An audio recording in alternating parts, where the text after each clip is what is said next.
News Channel 5's Paul Kiska was inside the courtroom today, just feet away from all this powerful testimony. Let me bring in Paul. And Paul, you know, we all watched it on television today on News Channel 5, but give us a sense of what it was like inside the courtroom. Chris, I will never get used to covering sentencing day inside the courtroom, and this one was the most extraordinary. As Chris said, you can feel the emotion hanging in the air. You can feel the power of the moment in your chest. It is extraordinary and at times overwhelming, but everyone in that courtroom today so professional, so calm. When Castro spoke and rambled on, you saw people roll their eyes, shake their heads. When Michelle Knight spoke and she was finished, people quietly cheered to themselves, tried to quietly clap for her. When she first walked in the courtroom today, I thought it was a child. I thought she was a child, but she is a mighty person.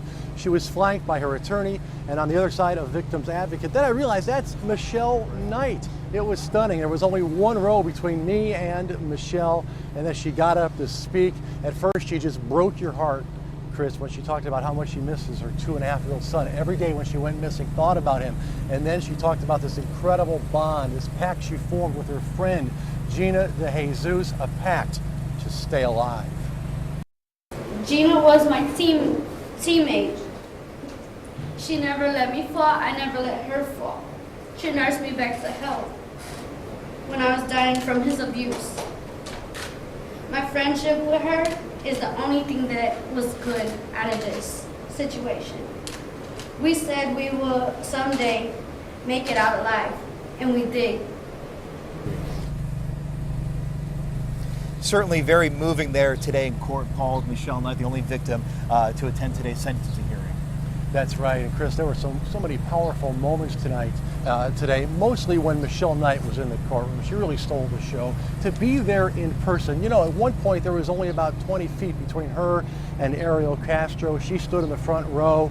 He was seated, shackled, but still there was this openness between them, and you could cut the air with a knife at that point, but she had all the strength in the world. She never looked directly at him, but he did at the end when he tried to apologize in his own way to the victims and their families. He did look at Michelle Knight. It was an extraordinary moment as well. There you see her hugging so many of her friends and attorneys that guided her through this. Chris, one of the most striking comments from today, though, I thought Judge Russo summed it up best when he said, Castro kept saying, "I'm not a violent person."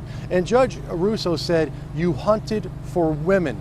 You tricked them with stories about puppies and meeting your daughter. You held them captive, tortured them, and then called yourself a victim." He also said there was a lot of harmony in the house, and the judge said nobody in America would believe there was harmony in that house.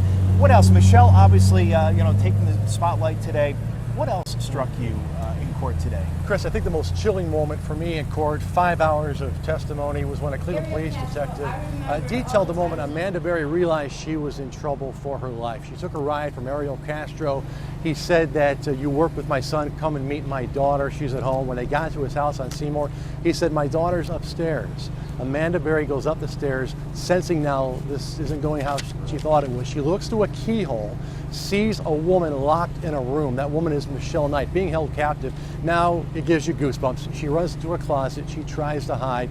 Castro hunts her down to that house, assaults her, and then we realize the details about the motorcycle helmets and stuffing a sock in their mouths and tying them with rusty chains to a pole in the basement. It's hard to believe. It was extremely powerful today. What a day in court. News Channel 5.